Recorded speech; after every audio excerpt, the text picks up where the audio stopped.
Olá, eu sou Marília Machel e esse é o nosso terceiro encontro para pensar a arte de Michelangelo no contexto da exposição Michelangelo, o mestre da Capela Sistina. Nesse nosso último encontro, nós vamos tentar pensar o legado de Michelangelo, né?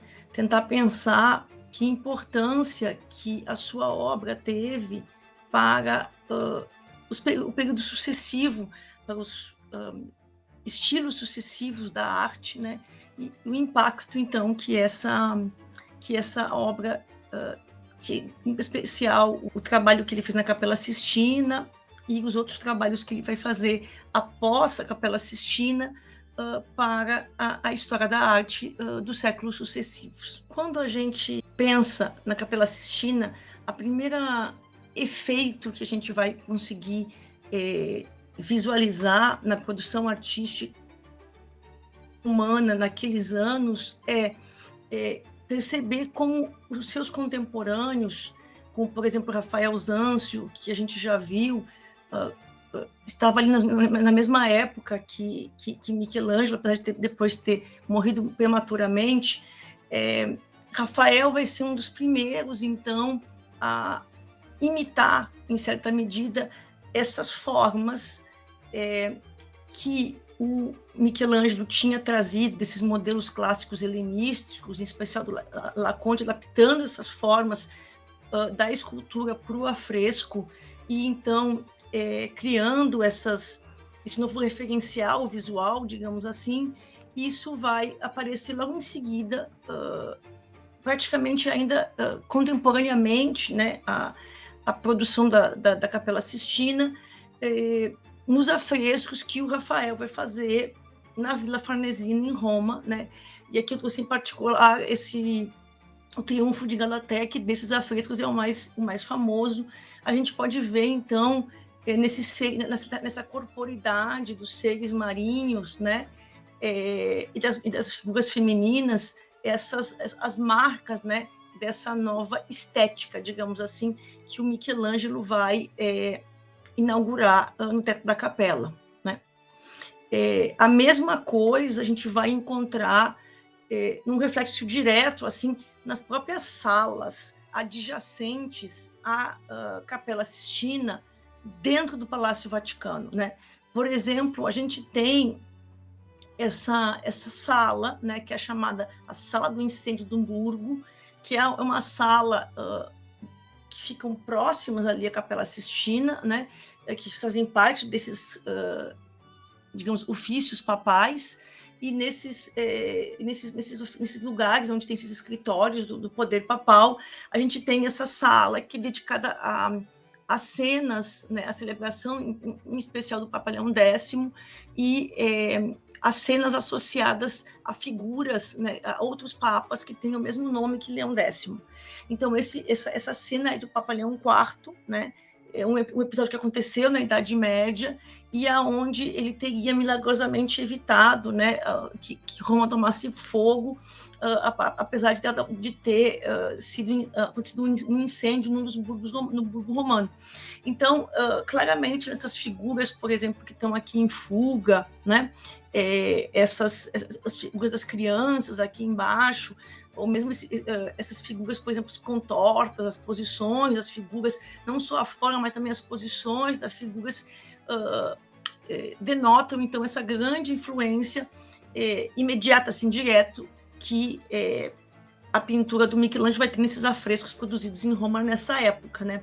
O que é curioso dessa figura, dessa pintura, são essas três figuras aqui, que aqui aparecem como três figuras fugitivas, né, do incêndio, mas que claramente remetem à figura de Enéas, né, que Enéas que foge de Troia com seu pai nas costas e seu filho pela mão.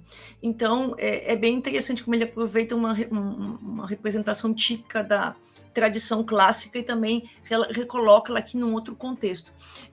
Mas, enfim, então essas referências à classicidade, essa maneira como as cenas são compostas, então, claramente refletem o impacto muito grande que essa pintura vai ter a pintura da Capela Sistina o teto da Capela Sistina vai ter nessas obras do século XVI em Roma.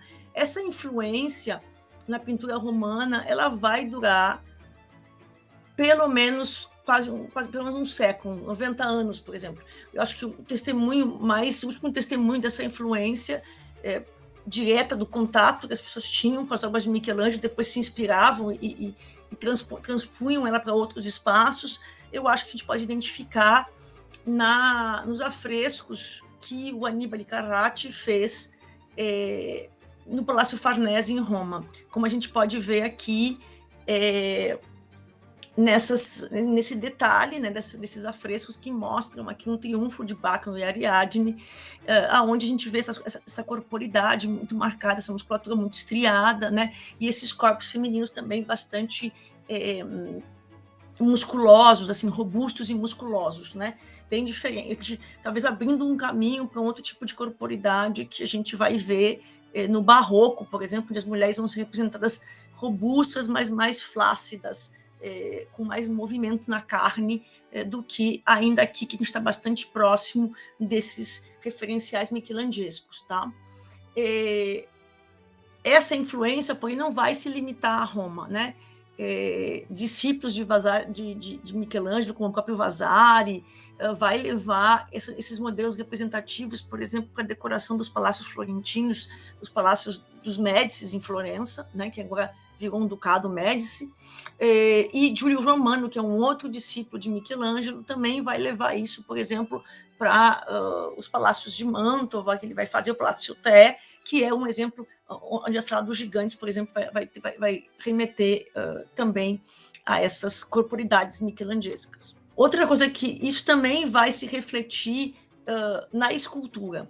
Ainda que Michelangelo não tenha utilizado isso em formas pictóricas, essa transmissão também vai acontecer, e esse gosto pelas figuras em espiral, né, ele só vai ficar cada vez mais forte ao longo do tempo. Ao longo do século XVI vai ter um grande gosto, né, por essas esculturas em formas contortas que justamente usam essa questão do corpo dobrado, do corpo em espiral, do corpo girado, né? E isso também vai ter um grande impacto também na arte escultórica, como é o caso aqui desse exemplo, né, dessa estátua do Hércules matando o centauro Nesso, do Gian Bologna, né? Esse gosto, né, pela forma, por essas posições, digamos assim, não confortáveis, né, mais profundamente mais expressivas, que remetem ao helenismo, mas remetem talvez especificamente a uma leitura do helenismo que passa por Michelangelo. A gente vai ter também ainda presente, por exemplo, em algumas esculturas do Barroco, como é o caso dessa escultura do Lorenzo Bernini, que narra o rapto de Proserpina, né? É claro que aqui a gente já tem, por exemplo, nas vestes e no cabelo, toda uma dramaticidade nova, né? Uma dramaticidade barroca, né? Bem mais, onde tem um sentido de movimento ainda mais forte, e aonde o movimento sai do corpo e vai também para as vestes, para outros elementos, se aprofunda cada vez mais, mas ainda assim permanece, como eu disse, esse gosto em alguns casos, por essas esculturas que utilizam esse eixo centralizado espiralizado. Todavia, eu gostaria de aproveitar, então, que essa influência, estender essa ideia de influência, de legado do Michelangelo para um âmbito que, em geral, não é muito abordado, né? A gente sempre pensa no Michelangelo como um escultor, em segundo lugar, como pintor, né? E quase nunca, né, pensa nele, fala dele como arquiteto. Eu acho que nos últimos tempos ele é até mais reverenciado e lembrado como poeta, né, do que como arquiteto, né? Eu acho isso uma questão bastante interessante, né? Até porque logo após a Capela Sistina, esse trabalho na Capela Sistina, ele vai passar, né, a a pensar, né, a atuar, sobretudo, como arquiteto. É algo que é sempre muito difícil de entender a formação que se fazia nessa época para ser um arquiteto, né? A gente sabe, por exemplo, que Michelangelo, quando era jovem, frequentou a boteira do Ghirlandaio, então a gente tem alguma ideia que seja ali que ele tenha aprendido a arte da pintura, né? A gente também sabe que durante a juventude ele também frequentou os jardins de Lourenço de Médici, onde haviam várias esculturas antigas e havia ainda um último dos discípulos de Donatello que poderia ter oferecido para ele uma formação inicial em escultura, mas em arquitetura nós não temos assim, talvez o convívio com Bramante em Roma tenha sido o caminho para esse tipo de acesso a esse tipo de conhecimento, né? Mas antes de falar disso, eu queria falar sobre essa questão de entender como é que se pensava a arquitetura nessa época, para tentar entender essa relação que o Michelangelo vai ter com um vocabulário clássico. Porque, nesse sentido, ele foi, tanto quanto na pintura, talvez mais do que na escultura, um grande revolucionário. O que a gente fala, então, o que a gente entende, então, por esse vocabulário clássico? O que é esse vocabulário clássico, né? A gente tende a entender que um edifício clássico é aquele que tem elementos decorativos, colunas, aberturas, frontões, ornamentos, né, que tem alguma relação com o vocabulário arquitetônico que advinha do mundo antigo, do mundo greco-romano, né? O principal transmissor desses conhecimentos foi Virtúvio, né, que no seu livro de arquitetura transmitiu esses conhecimentos, né, sobre o que a gente vai chamar de ordens arquitetônicas, e é no contexto dessas ordens arquitetônicas que, em geral, se transmite o que a gente chama esses elementos, né? Ele vai falar, então, de 3 ordens arquitetônicas, a jônica, a dórica e a coríntia, e vai mencionar uma quarta ordem, que seria uma ordem toscana, que seria uma ordem advinda da Etrúria, né? As mais conhecidas por nós são a jônica, a dórica e a coríntia, que são compostas por esses elementos, né, da coluna, dos capitéis, os frontões, que é essa estrutura que fica em cima do templo, essa estrutura que se apoia sobre as colunas, que a gente chama de entablamento ou de envasamento, enfim, essas estruturas que compõem, digamos, os modelos tradicionais para construções de templo, né? Essas estruturas já foram reapropriadas pelos romanos, né? O Coliseu é um exemplo mais claro disso, né? Ele tem aqui embaixo colunas em estilo jônico, né? Depois em estilo dórico, que é caracterizado então por essas volutas, né? E em estilo coríntio. E ele associa essas colunas ou essas pilastras, né? Porque aqui não necessariamente elas são um elemento de sustentação, a essa ideia de com o uso do arco, que é uma coisa que os gregos não utilizavam. Então, o uso do arco é uma coisa que vai ser introduzida pelos romanos, e eles vão separar esses arcos por essas novas formas de entablamento diferente. Então, assim, os romanos vão ser os primeiros a reutilizar, a fazer uma arte classicista, no sentido de uma arte que retoma esses modelos e reelabora eles, certo? E esse movimento vai acontecer também na arte do Renascimento, tá? Então, o Michelangelo não vai ser o primeiro a fazer isso, mas ele vai fazer isso de uma maneira nova. Ele vai transformar esses modelos mais tradicionais de uma maneira que completamente inovadora e inusitada, e isso vai, em certa medida, abrir o caminho para que os arquitetos, né, do classicismo, ou até do anticlassicismo, se a gente entender isso como o que ele faz como o início de um anticlassicismo.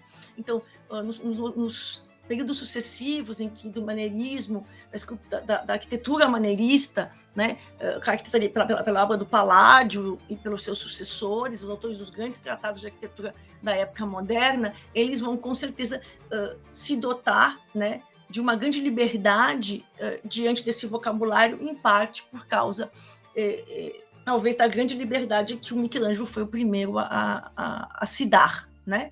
Ele, a geração dele, a do Bramante, foram importantes inovadores e talvez representem o apogeu da arquitetura renascentista e, enquanto tal, também o início da sua transformação dentro de uma nova direção mais ousada, mais livre de uma certa rigidez clássica, neoclássica, que vai abrir as portas para que essas formas depois sejam, no barroco, completamente transformadas dentro de uma liberdade muito grande de formas, com a introdução de formas novas, ligadas à elipse, coisas que não estavam a priori nesse vocabulário clássico. O primeiro lugar onde a gente vai ver essa inovação que ele vai fazer com esse vocabulário clássico vai ser a sacristia nova da igreja de São Lourenço, em Florença. Durante a exposição, a gente tem até um momento em que se fala dessa sacristia e da descoberta bastante recente que se foi feita dessa sala, a sacristia, onde há esses desenhos, né, murais feitos por Michelangelo, provavelmente na fase final dessa obra, em 1534, quando, por causa de turbulências políticas em Florença, suspeito, né, de ter participado, de estar associado ao grupo que era contra os Médicis, contra uma facção dos Médicis em Florença.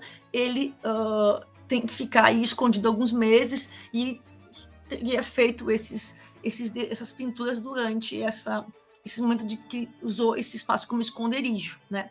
É no contexto dessa sacristia que a gente vai encontrar, então, essas tumbas que foram encomendadas para ele. No primeiro momento, os dois papas Médicis, tanto Leão X como seu sucessor Clemente VII, que são os dois papas Médicis, né? Nessa época, Clemente ainda era bispo de Florença, nomeado pelo seu tio, né? E as principais obras para o Papa serão justamente feitas nesse momento, ainda em Florença, né? Ele volta para Florença, ele vai ter um período florentino muito profícuo, aonde ele vai, então, desenvolver, vai se aprimorar, então, como arquiteto e vai dar continuidade às formas escultóricas e pictóricas que ele está desenvolvendo em Roma. Aqui, por exemplo, né, a gente tem esses corpos, né, escultóricos, por exemplo, aqui em cima da tumba, que a gente vê que retoma, então, aquela questão da dona viril, né, e essas formas que a gente já encontra, como a gente estava falando antes, essas formas clássicas helenísticas reelaboradas, já presentes na Capela Sistina. Mas o que eu queria mostrar aqui para vocês é justamente essa apropriação que ele faz do vocabulário romano. Ele tinha passado muito tempo em Roma e tinha tido acesso a muito contato com tempos antigos, com obras antigas. Então, o conhecimento dele desse vocabulário antigo era muito ampliado, né? E aqui ele começa a fazer uma utilização muito inusitada desses elementos. Por exemplo, as volutas, né, que antes constantemente aparecem no topo das colunas, aqui por ele vêm deslocadas, por exemplo, para esse lugar aqui, abaixo, no túmulo abaixo das esculturas, né? Por exemplo, ele introduz como elemento decorativo de caráter escultório essas guirlandas que, em geral, estão presentes nos altorrelevos, estão presentes dentro de alguns sarcófagos, mas que não eram utilizados no mundo romano como elementos decorativos. Da mesma maneira, por exemplo, que aquele frontão, que no contexto dos templos aparece em formato de triângulo, aqui ele substitui por essa estrutura que é uma espécie de decomposição de formas geométricas, né? Ele apoia sobre as pilastras aqui uma espécie de entablamento que é quebrado no meio, né? E em cima, em vez de colocar um triângulo, ele coloca uma forma curva que ainda por cima é fragmentada em três pedaços, né? Ele introduz, por exemplo, esse quadrado interno aqui completamente inusitado, né?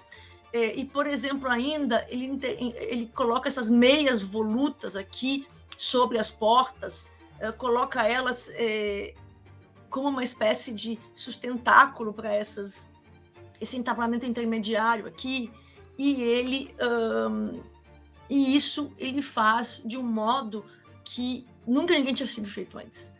É muito inovador. Por exemplo, essa pilastra aqui no meio, entre uma coisa fundida entre um espaço e outro quebrado, é bastante...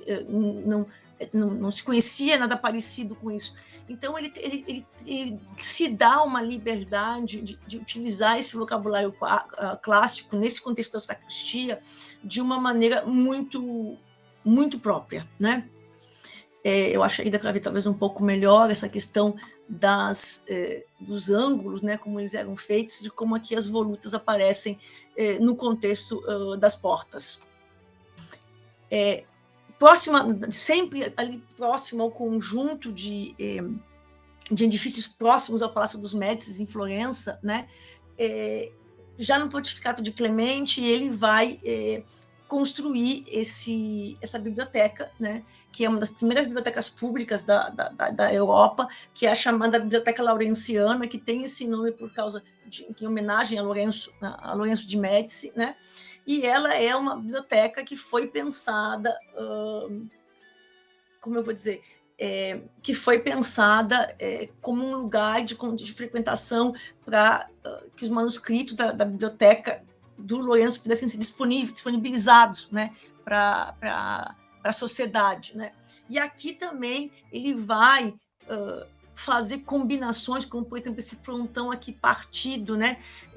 Também com um mais profundo, mais externo, aqui mais uma vez essas formas arredondadas sobre esse espaço, que não é uma janela que dá para lugar nenhum, né? Esses vazios, ele introduz aqui, ele usa essas formas redondas, que já são tradicionais, sobretudo da leitura florentina, da antiguidade, ele vai utilizar de maneira inusitada sobre as janelas.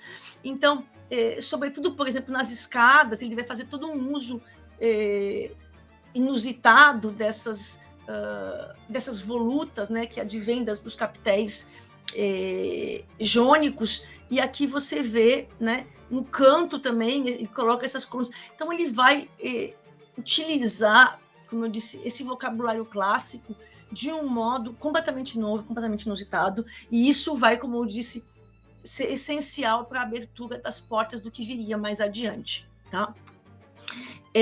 Mais adiante, ele vai voltar para Roma em 34, como a gente sabe, sempre quando Clemente, nos últimos anos do pontificado de Clemente VII, para que ele volte, para que ele seja, para que ele faça, então, o altar da Capela Sistina. A gente já falou sobre isso, quando ele volta para lá para completar esse trabalho, né? Só que ele não vai para Roma para fazer só isso, né?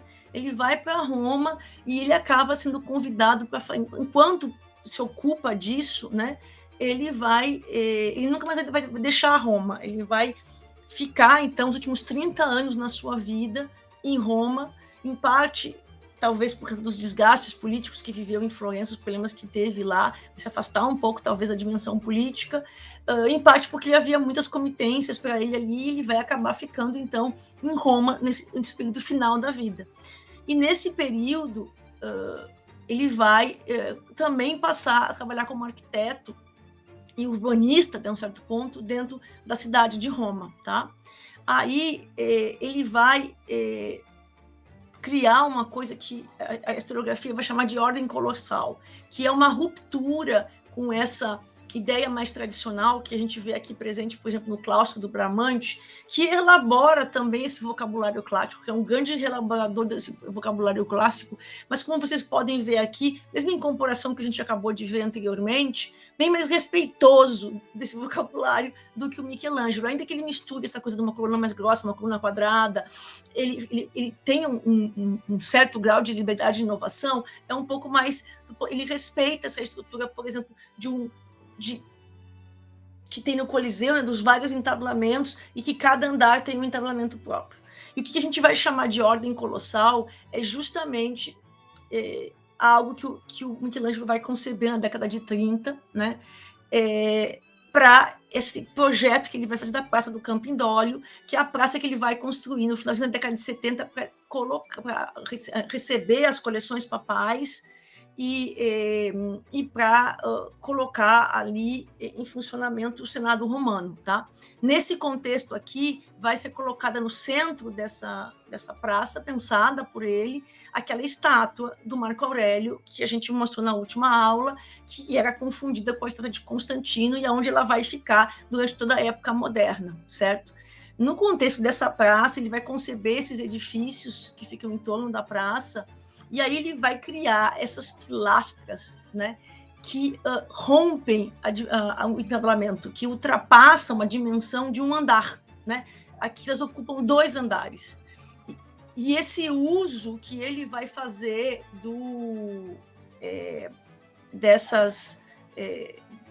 desse colunato, né, vai criar um espaço, uma ideia de colosso, de monumentalidade para esses edifícios, artificial, porque o olho é jogado para cima e o edifício parece muito mais alto do que ele é dessa maneira.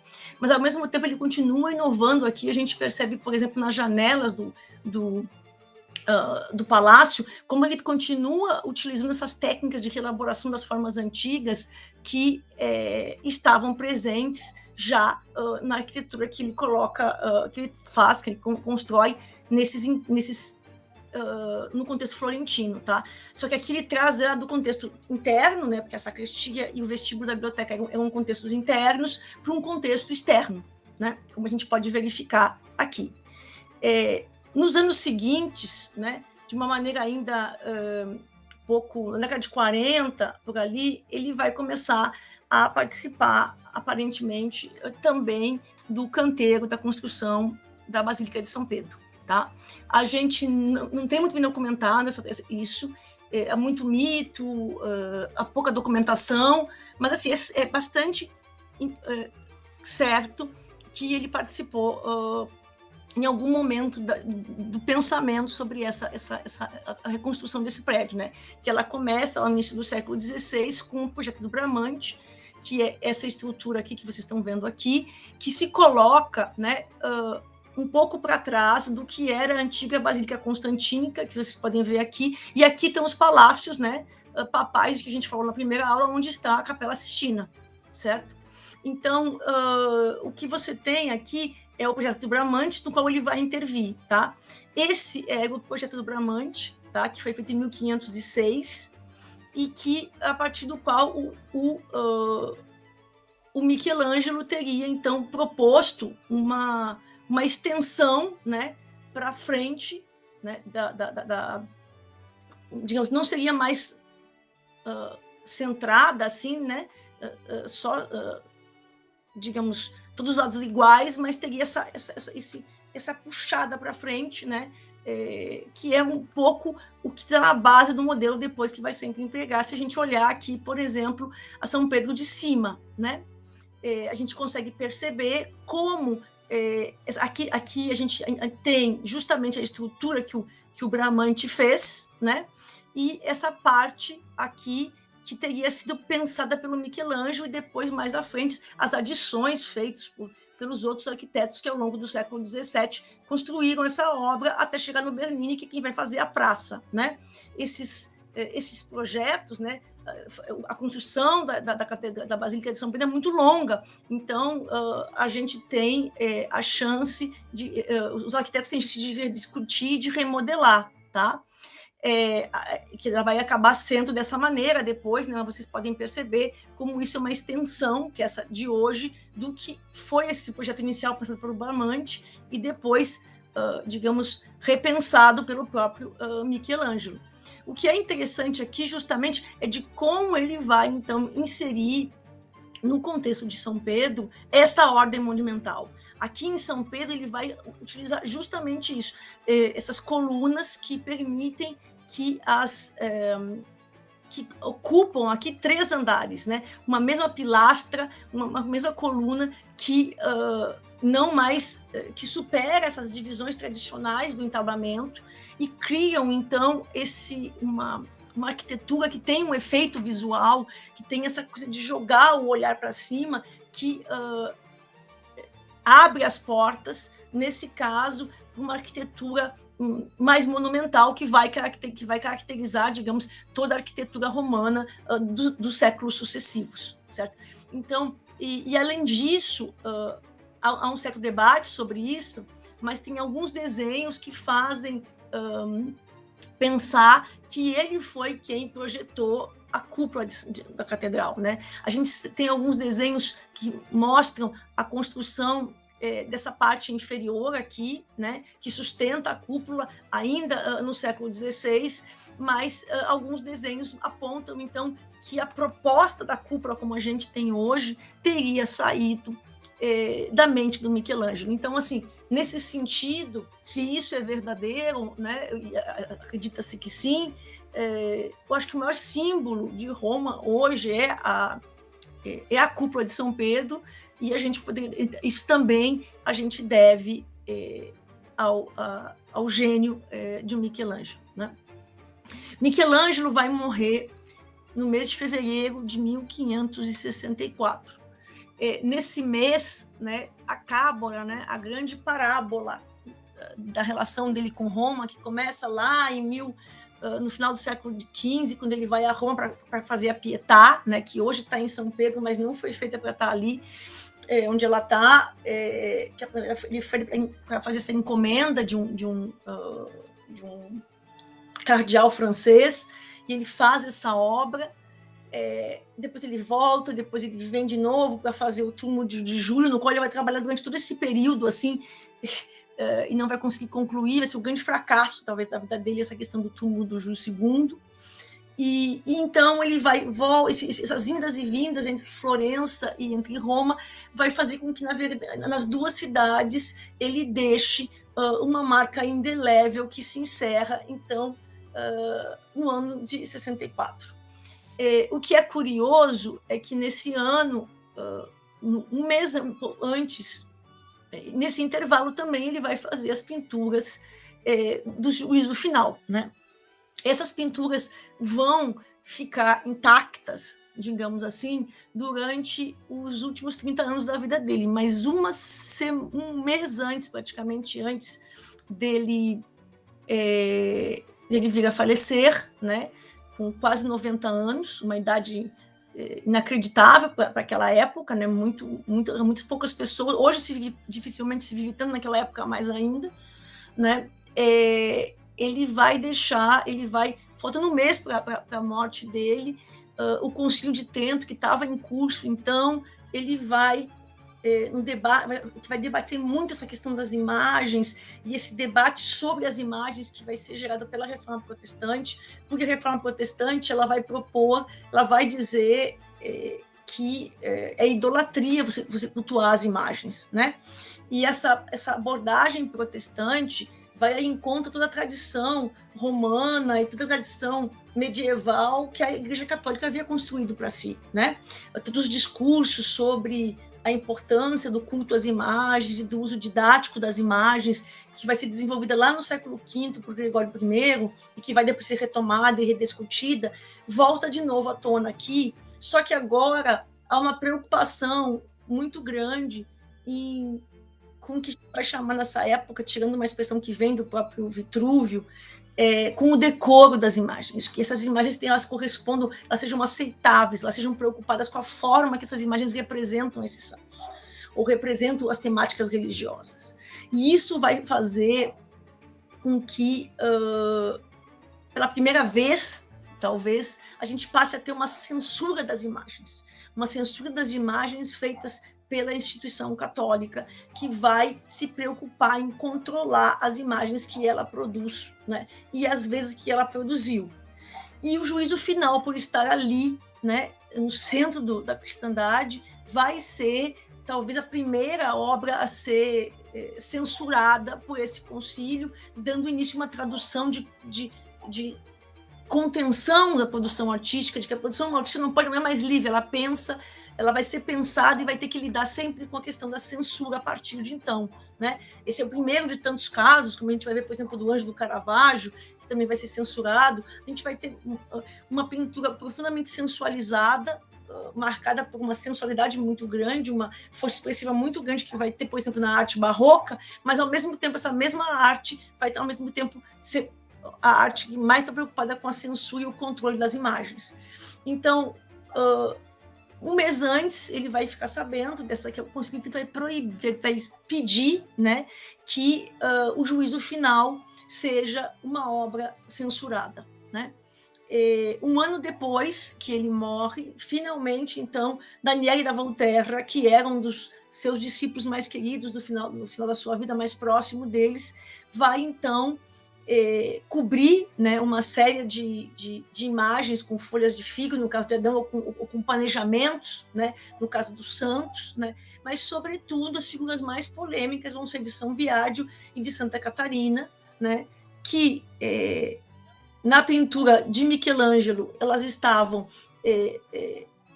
nua, né, e a censura vai mandar cobrir, né, essas figuras e modificar a posição do olhar que havia na imagem, porque ela podia, de uma maneira indireta, refletir uma relação sexual entre os santos. E essa imagem hoje ela foi então modificada e hoje permanece, porque quando você modifica no afresco, não é possível tirar, como foi retirada daquelas que foram pintadas a seco sobre as imagens antigas, né? Então, assim, em certa medida, ele foi tão revolucionário que ele também foi, talvez, a primeira obra de arte a ser censurada no contexto da Contra-Reforma. No mesmo ano em que ele morre, né, o corpo dele vai ser levado para Florença. A família dele era florentina, eles eram uma família de nobres, né, de uma certa nobreza florentina, tradicional, que até no início era contra ele exercer a profissão, né? E ele é levado, então, para Florença, ele, que era um homem muito rico, e a cidade de Florença, então, manda construir essa tumba, né?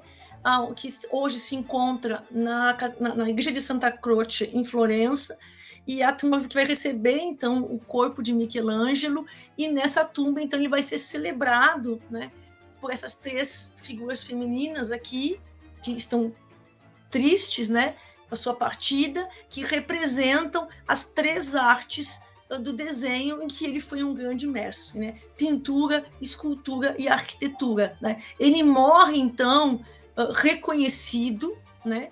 Ele já foi celebrado em vida pelas biografias de Vasari e outras biografias de outros seus discípulos. Ele, então, assim, morreu celebrado, né? Morreu lúcido, pelo que contam essas narrativas, e ele vai, então, ser, desde sempre, mesmo quando se trata da censura, ser um homem de vanguarda. Eu acho que ele, em certa medida, estabelece, fortifica definitivamente um paradigma do artista como um homem de vanguarda, um paradigma que se estendeu além dos séculos e que superou a própria ideia de arte figurativa e de arte clássica, que ele foi um dos grandes colaboradores para a construção dessa ideia de arte ocidental, que vai existir no sentido que ele pensa, que é pensado pelo Renascimento, pelo menos até o século XIX, mas quando essa arte figurativa se transforma numa outra coisa, que é a arte contemporânea, ainda mesmo assim, ainda que tenha desaparecido, talvez, os métodos, o abandono desses métodos, né, de produção, não se faz mais pintura, não se faz mais escultura nessa chave neoclassicista, nessa chave de uma releitura dos clássicos, um repensamento dos clássicos, como se fazia então. Por outro lado, o legado do artista como homem de vanguarda, ele permanece até hoje, né?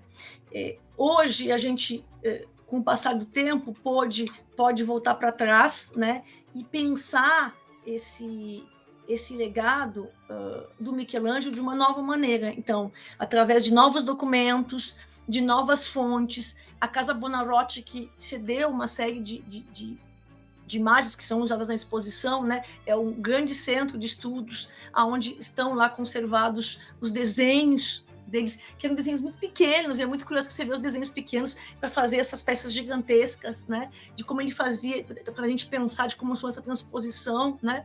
Recentemente, em 2021, em Gênova, houve acho que uma mais recente, aonde essa história, né, que eu tentei contar aqui para vocês, também foi contada para um público europeu, e mais recentemente ainda, as salas dedicadas a Michelangelo na Galeria dos Uffizi foram reformadas, e agora estão novamente, as obras foram restauradas, como por exemplo o próprio Tondo Doni, estão abertas à visitação. Bom, eu agradeço vocês por terem me acompanhado nessa viagem, espero que vocês tenham gostado.